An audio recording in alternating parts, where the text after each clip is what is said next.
Alright mga bossing, so finish na yung ating Hyundai Stargazer. So mayroon tayong niretouch dito ng mga may gasgas na maliliit. So dito part, ito yung mga niretouch. At saka dito sa likod, ayan, ito naman is dinaanan na ng bapping ng ating body. Ayan, shout out dyan sa taga Leyte, Buntok Leyte. Ayan oh, pinakamalupit bumapping oh. Buenas siwas lang. Kita nyo naman ang finish yan. So mga bossing is first step pa lang yan. Mayroon pang second step dyan at saka third step. So ang gamit namin dito is first step. Ito. Ayan. Rubbing compound universal. Ayan siya. Universal. Pagkatapos nyan, ayan o, kinakaukaw lang yan o. Pagpahid yan, pagtira nyan, kinis yan. Ganda sa kalbo to, sobrang kintab. Kita nyo pag dumali yan, no? Malupitan to. So ito yung mga boss is first step.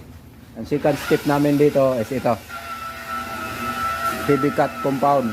Ito naman siya, 1,000. Pinong-pino yan. Ayan. Sa pangatlo naman dito, ito naman EPC wax na to. Foam naman ang gamit dito, hindi pad.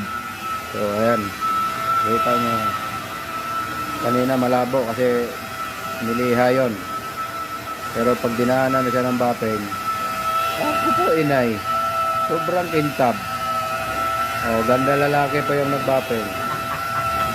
Ano yung pinaka panalo dyan oh. Ganda lalaki. Ayan mga bossing, so nagpantay na yung kintab nya. Ito is babapingin pa din to.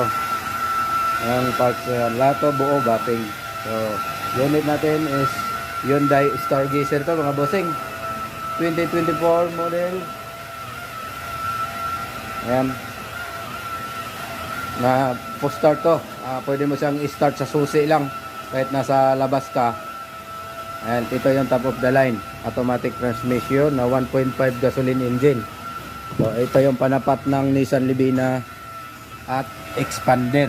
Ito mga boss oh, naka all leather yan. Ayan oh, ganda ng upuan. Automatic transmission, lagyan natin ng ilaw. Ayan, post start na rin yan. Ayan, so may backup camera to mga idol. Ayan, touchscreen na rin yung kanyang monitor. Naka 2D audio system na yan mga idol. So ayan yung kanyang